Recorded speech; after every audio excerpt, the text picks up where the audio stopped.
So The Funhouse from director Tobe Hooper from 1981 is a movie that's been on my wish list or my bucket list for literally decades. It never really seemed to come out anywhere near me on home video in the 80s. Maybe it was released in other areas of Australia, but that's something you can let me know in the comments. But nevertheless, it never really came to any of my local video stores, whether it was the mum and pop video stores or Video Easy or Star Channel or any of the franchises that we had in my hometown. So I did want to see this one for decades. I'd seen the Texas Chainsaw Massacre, of course, and I'd seen Eaten Alive, I'd seen Poltergeist, I'd seen Life Force, and while Tobe Hooper's results can be a bit patchy at times, in general, his movies were always quite entertaining, if nothing else. And obviously it was quite difficult for him to revisit the dizzying heights of the Texas Chainsaw Massacre, but he certainly did try over the years. So I finally saw The Funhouse the other night, and thought I'd just give my my fairly late to the party thoughts on this one.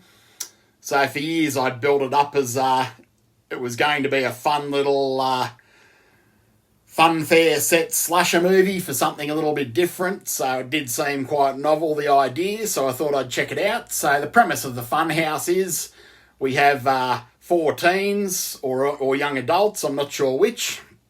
They're attending the fair that's visiting their small town, and also the little brother of one of them sneaks off to the fair as well.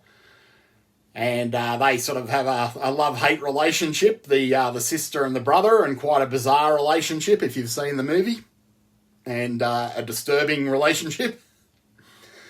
So they go to this fun fair. The fun fair is a bit controversial because apparently kids keep going missing whenever it stops at a town. All the adults in the town the movie takes place in seem to know about this, but they only sort of just half-heartedly warn their kids against going along for some reason, even though it should be an out-and-out scandal, and they should really be running the fun fair out of town before it even sets up stumps, before the first tent peg goes into the ground.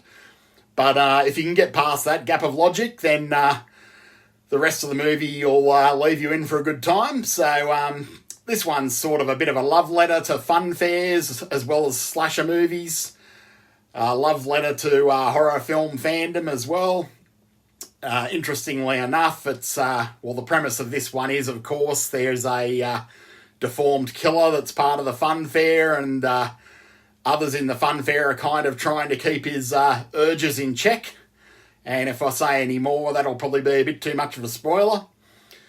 But this one goes into all the fun that these places used to be back in the day when you'd have your sideshow oddities, your freak shows. This one actually delves into or gives us a snapshot of a fairly authentic freak show from the time.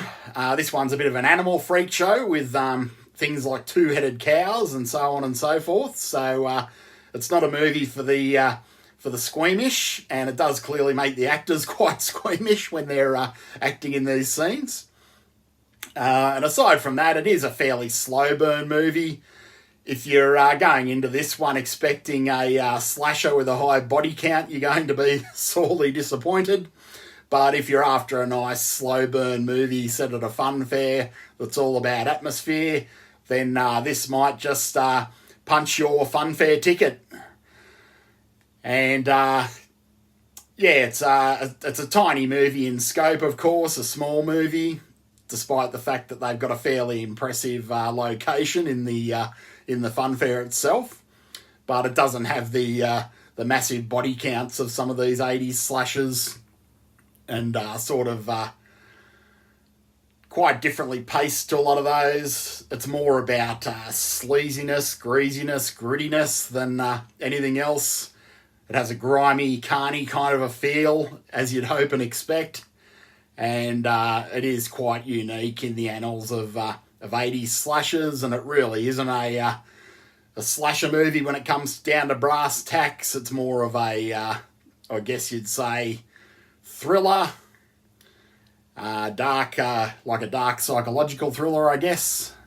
And if you are in for a paint-by-numbers slasher movie, you may be a little bit disappointed by The Funhouse, directed by Tobe Hooper. So not his best movie by any stretch, but certainly not his worst. I do think it's quite a bit better than Eaten Alive, for example. It's probably not as good as the Texas Chainsaw Massacre, of course, but it does seem more fully realised than a lot of his movies, let's just say.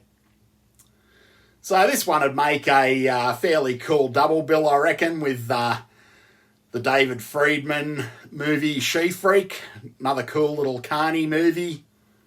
Or it might make a cool double bill if you're feeling particularly tasteless and in the mood for something tasteless with Being Different, one of the most infamous Mondo movies based around the whole carny lifestyle. Either of those choices might make for a fairly sleazy but fun night in.